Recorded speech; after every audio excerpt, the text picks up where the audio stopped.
Okay. All right. So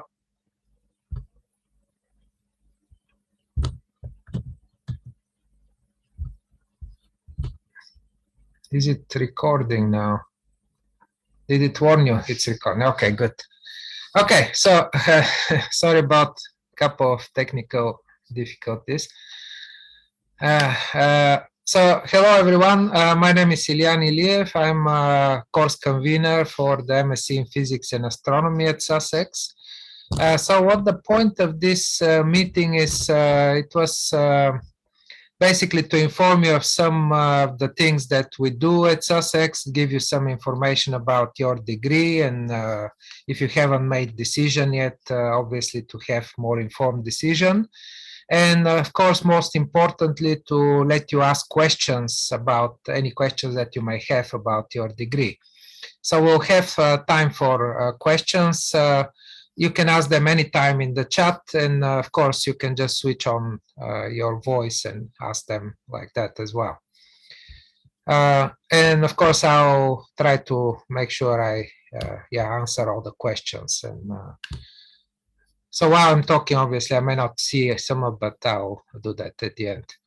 And the presentation will be available afterwards if you want to have a look, but obviously if you're here, that's probably not needed. Okay, so let's start. So first of all, the point of this is just to explain a little bit about us, what to expect in terms of your learning here, your research project, etc., career prospects. What do we have to offer, basically, so you can make a decision, and hopefully we'll see you in September in studying with us. So first of all, we are, well, we hope, very friendly, lively community. We are medium large department, not the largest one ever, but that's actually a good thing, we think, because this gives you kind of more possibilities to interact, particularly with faculty, to know most people, etc. We generally have open door policies, so if you have a question or need help or something, you just knock on any door, basically, and we can help if obviously we're available. We have we're doing a lot of internationally leading research and world leading research, and you'll be involved in much of that. Obviously, MSc degree is not generally all about research. It's a taught degree, but still you're doing very substantial research project, and you'll be involved in research in a significant way, learn about research. And we are also part of this SEPNet, Southeast Physics Network, of departments. And this is why this is important, is because in some of the courses we share modules, so you might be able to take, for example, modules from other universities like Southampton or other places, so that might matter for you, depending on the degree. Of course, most of the modules we teach ourselves, but there are some that you can take from other places. This gives you bigger choice of possibilities.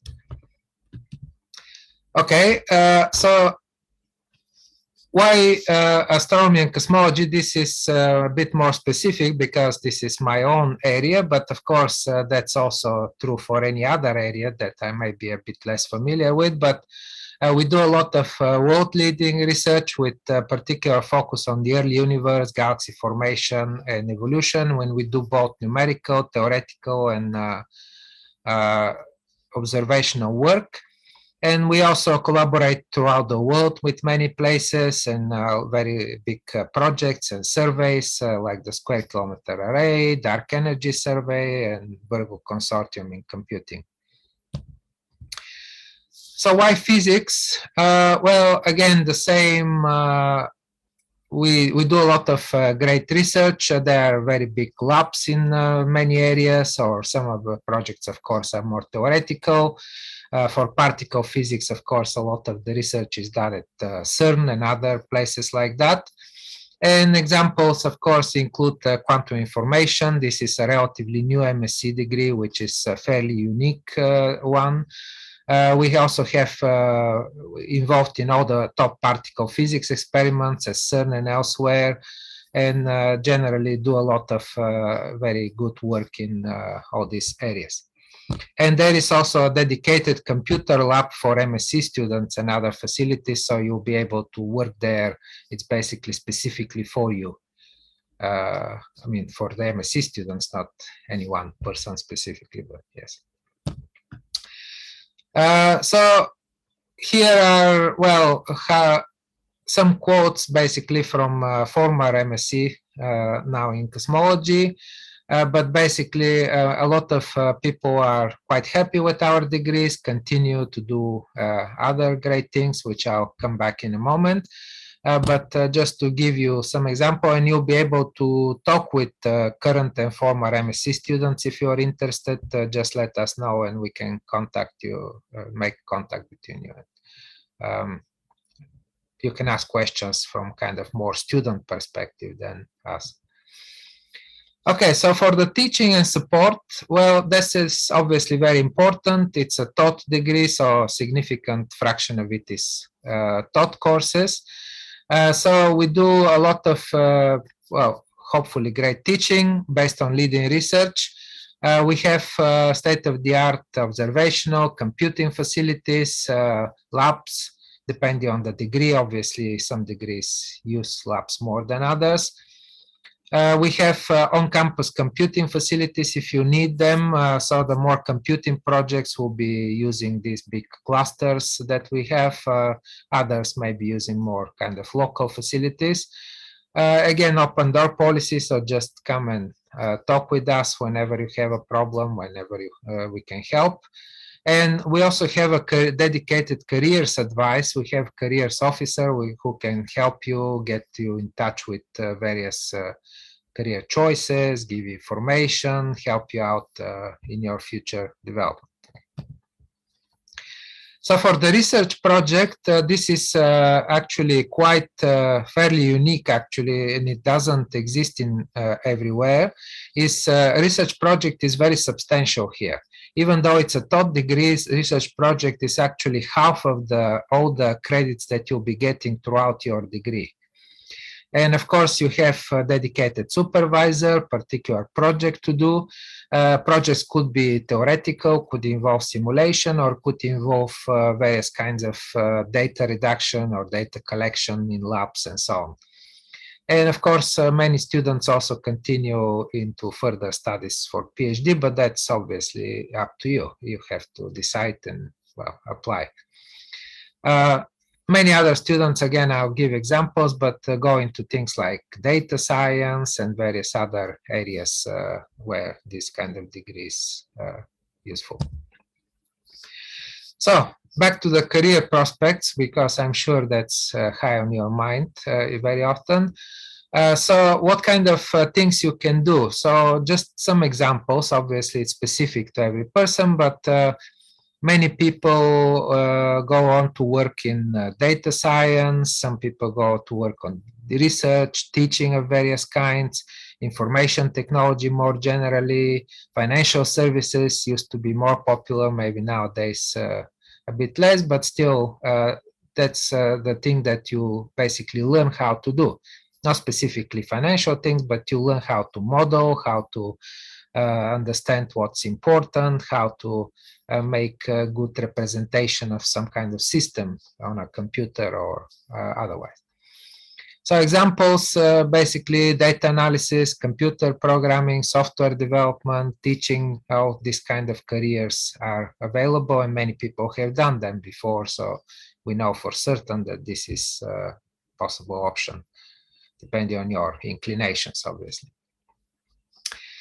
Okay, so what are the next steps? So first of all of you here should already have your offers. So what you need to do, if you, of course, if you want to come here, is to accept the offer, go over the suggested reading lists and so on. We usually send these with your offer letter. If you need more information, we can do this. Just let us know. You can check our websites. There is, again, more information there. and hopefully you'll get prepared. So something to keep in mind, the MSc degree is generally very intensive because it's a 1-year degree. And so you don't have time to catch up, right? Ideally, you should come prepared for things. So that's why we suggest what you need to know, and we check your credentials and so on. So hopefully everyone will be prepared, but just make sure that you know best what you are good at and what you may not remember. Maybe you took your degree some years ago or whatever. Just make sure that you come prepared, and hopefully you'll have a good year at Sussex and have a successful degree. Again, you can check our social media and so on. You can email me directly. My email is there.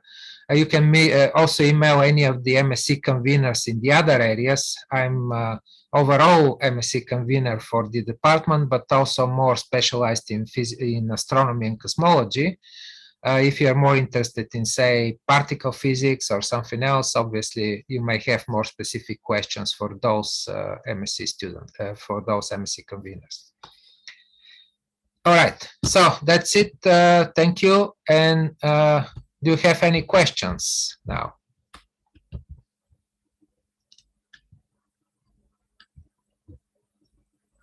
Are the theses available online?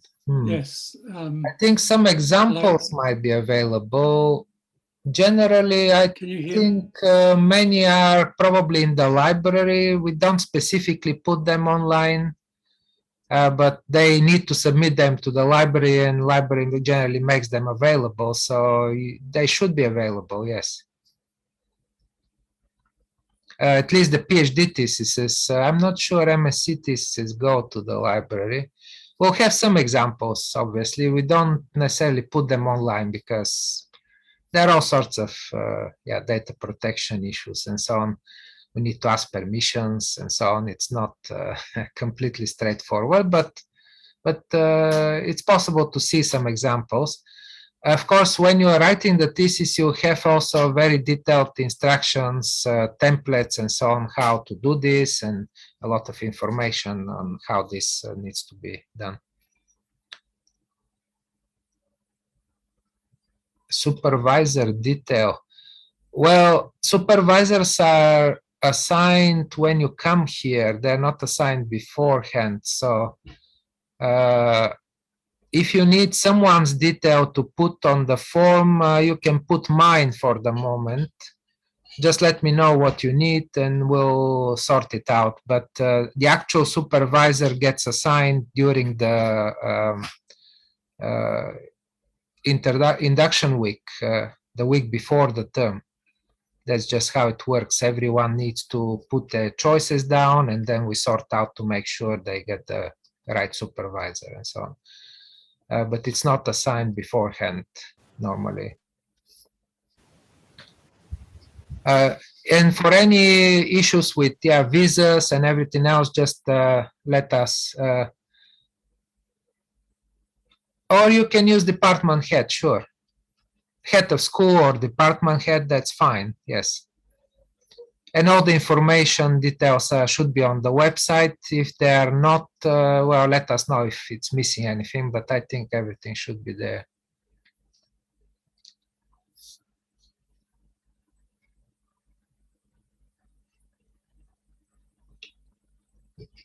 The list for the options, yes, it's available for all the degrees, all the modules that you are able to take is online. So normally for each particular degree, you have several core courses which you need to take, and then there are a lot of options of which you need to take, well, up to a few. Overall, you need to take 6 modules normally. But some degrees could be a bit different if the weighting is different.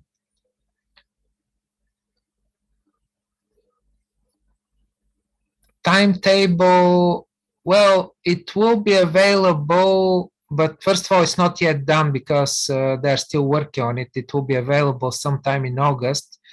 but more to the point, your actual modules will be decided during induction week, because sometimes the option you take depends on what kind of project you're doing. So you need to get the project assigned. And then once you assign the project, you talk with your supervisor to decide which are the best options. In terms of the core modules, you'll know them, yes. In terms of the options, well, it's kind of,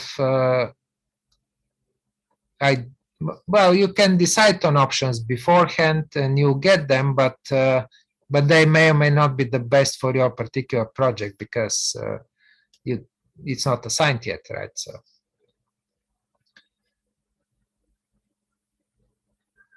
Okay, so the top 3 project choice. So how this works, you put down 3 projects, right? 1, 2, 3.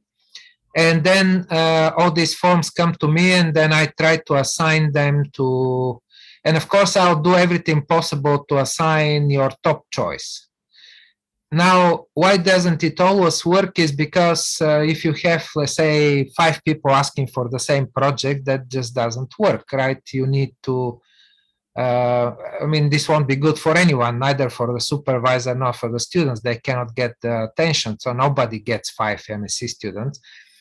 So that's why you may have to go to another project, just because we want to make sure you get proper supervision and so on. But as long as it's possible, I'll make sure that you get your top choice assigned, and certainly one of the top 3.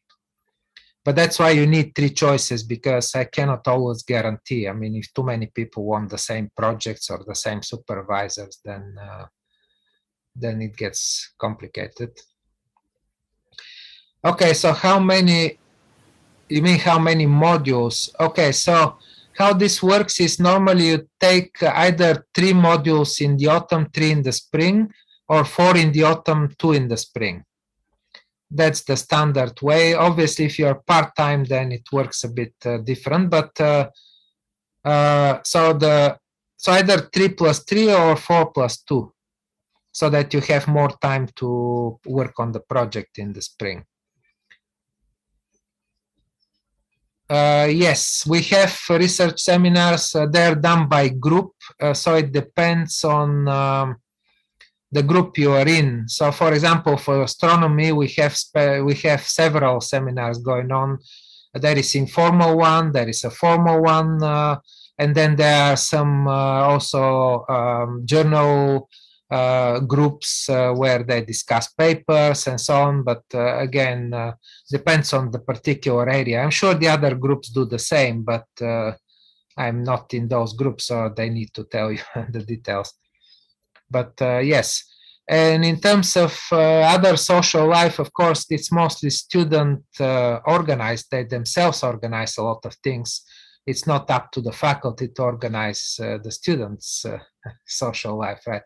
But I'm sure you can do this really well yourself. Yes, there is group. Well, it's not a group on lasers and photonics. It's a group on atomic and molecular physics, I think it's called. But yes, mostly they do this kind of things. So yes, there are several faculty and postdocs and labs and so on. Can you attend?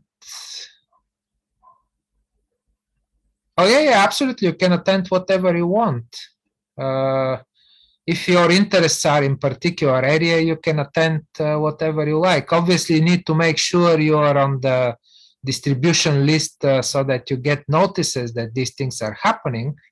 But as long as yeah, you're interested, obviously you can attend whatever you like. We like people to attend and learn more. I mean, that's the whole point of being here, right? So just make sure, if you're interested in particular seminar, let's say cosmology or whatever, just make sure whoever is organizing it needs to know, so they include you in the mailing list, so you know where things are happening and when and so on.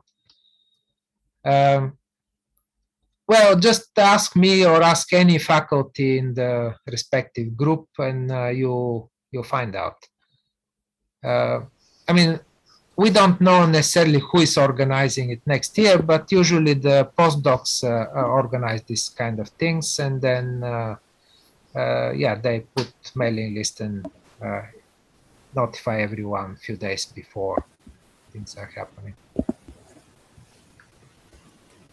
And there is yeah, cosmology seminar, cosmology journal club, and then there is astro and cosmology informal and formal seminar.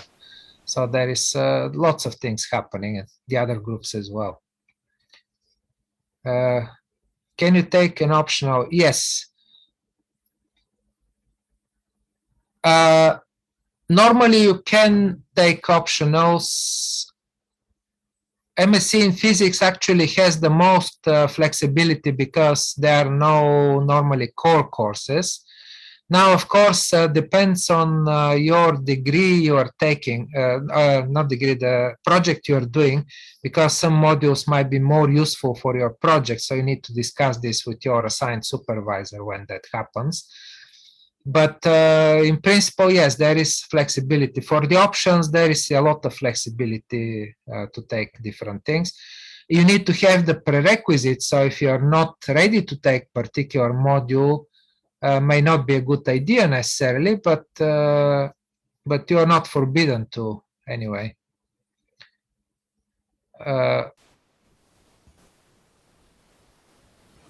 Can I quickly just ask, sorry, Aidan here, about the reading list you mentioned earlier? Yeah. So where can we access that? Is it only once you've accepted, or once I've accepted the offer, would I get access to the reading list? Well, there should be some suggestions already in the letter that you have got for the admittance, no?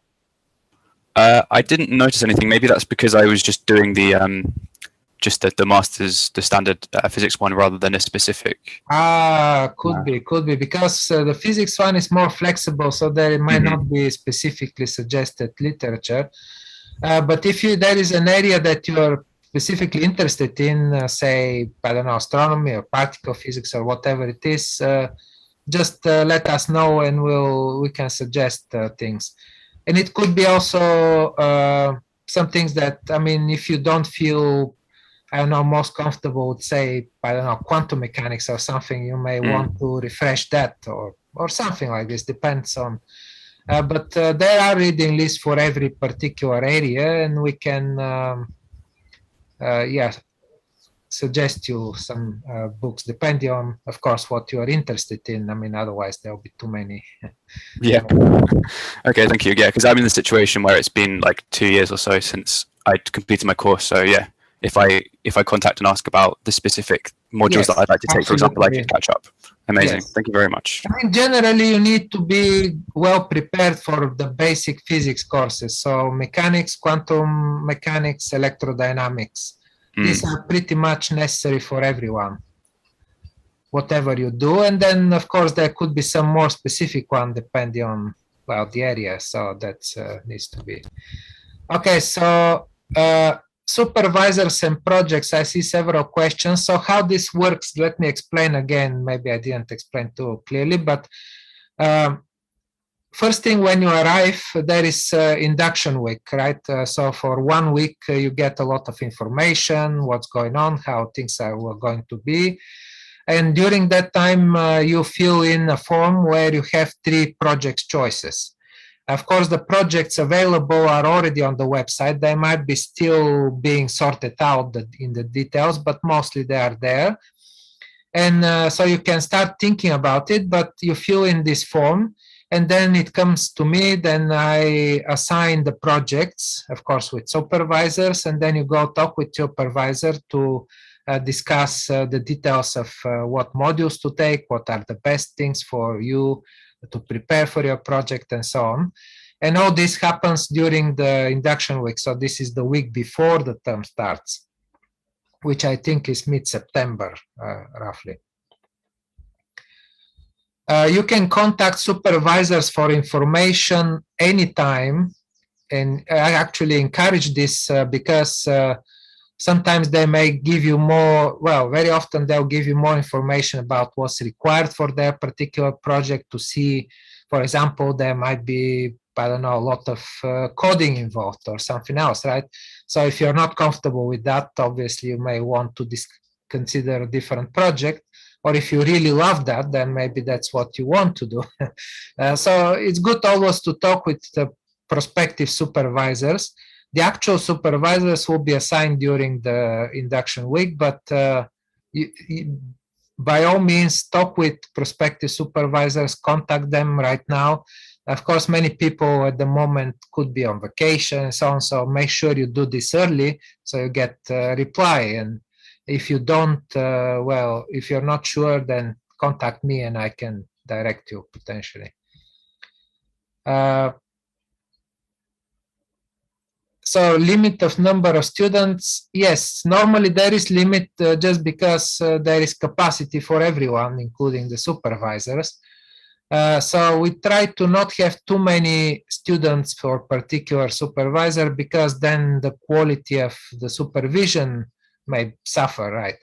Now, what is the maximum is kind of up to the supervisor and up to the project. Some lab projects, for example, may have a bunch of people working on them, while other projects you only have so much capacity to do, so you cannot have too many people. So again, it's specific to the supervisor and specific to the project.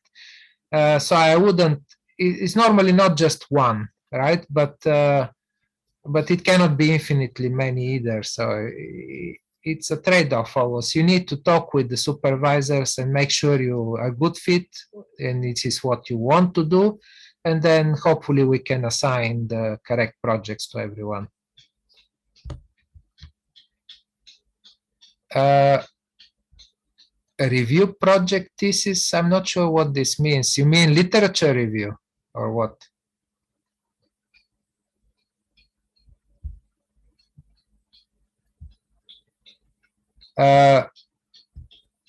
If it's literature review, that's not really an option. You need to do some actual work, some actual calculations and so on.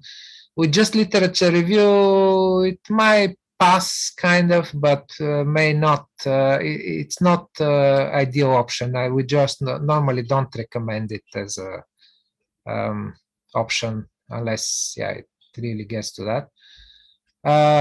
We want something more substantial. It's a 90 credit project. 90 credit is a lot of, well, a lot of projects, so you need to do proper. Okay, so short projects apart from designated. I don't think you'll have a lot of time for anything else, frankly. I mean, it's 90 credits for teaching and 90 credits for projects. That's already full-time work for a year. I mean, when you work out the hours, this is like literally going full-time to work. So doing even more stuff, I mean, I don't think it's advisable because it's like having two jobs, right? I mean, some people do it, but do you really? Yeah, I don't know. I don't think it's advisable thing to do.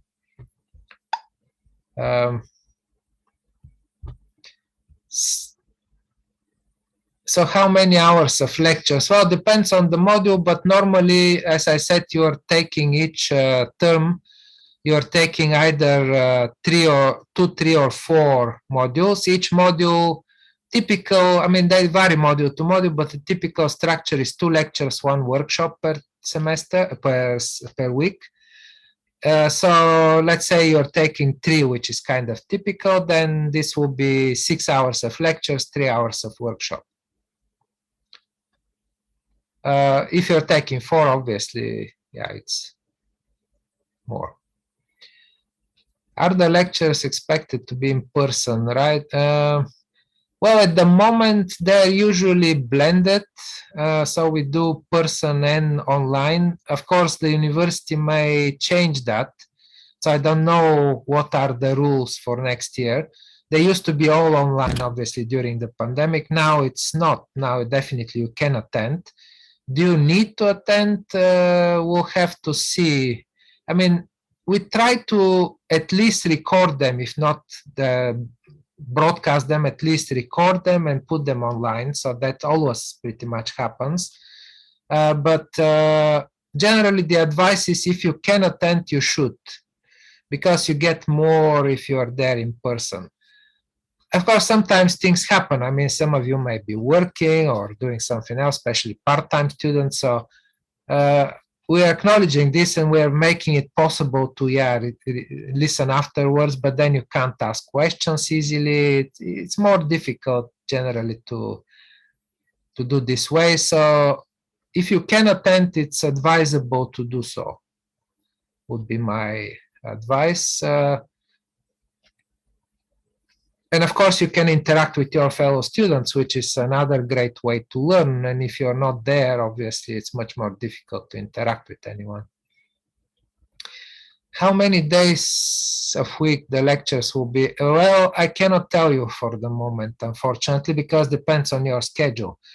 It could be that all the lectures are in 1 or 2 days, or it could be that you have something every day. I just can't tell you because time scheduling is really complicated. Depends on rooms, depends on everyone's schedule, how to fit together. I mean, it's not just about any one person, right? So I don't know when my lectures will be either, right? I mean, they just tell me, okay, you are teaching on Monday 10 to 12, and then on Thursday 1 to 2 or something, and that's what I do. So it will be similar for you too. As I said, the total number is not very high. So this leaves you a lot of time for studying, of course, on your own, reading things and so on. But which exactly days and hours it will be, unfortunately, you'll know when the schedule is made and when, of course, you pick your modules. But beforehand is difficult.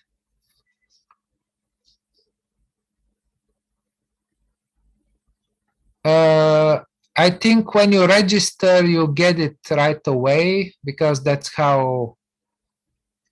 I don't think you can do it before you register because you're not a student yet, right? So that doesn't work. But once you register, you should be able to get.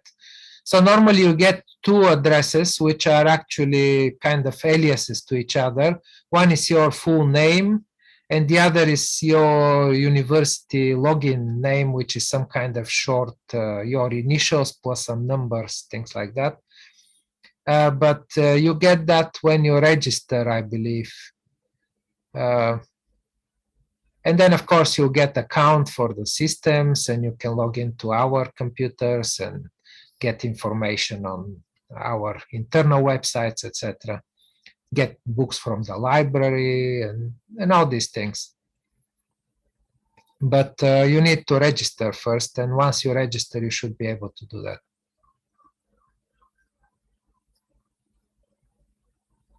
I think. I mean, I'm not really doing the registering part. Obviously, there are people who do these sort of things, but that's, I believe, is how it works.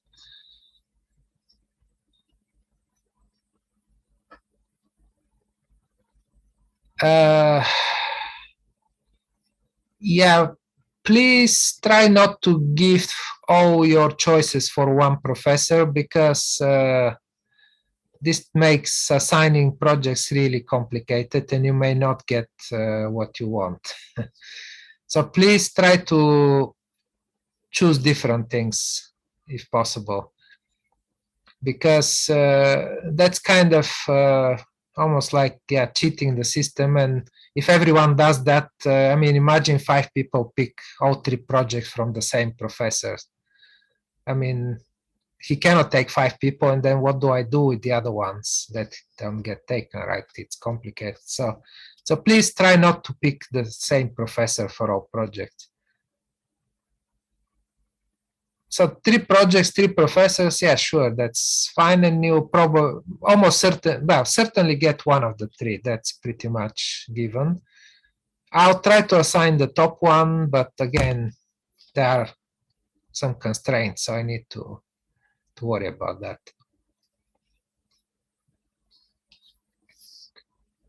All right. Anything else? Did I miss anything? I hope I answered all the questions, but if I have missed anyone's question, please let me know. By the way, if you think of anything after the meeting or at any time really, just drop me a message, drop me an email and I'll answer. I will be on vacation for a few weeks at some point, but even so, I may be able to answer, and afterwards, certainly I'll be able to answer. So at any time, feel free to contact me or any of the other MSc conveners, and we'll answer any questions you might have.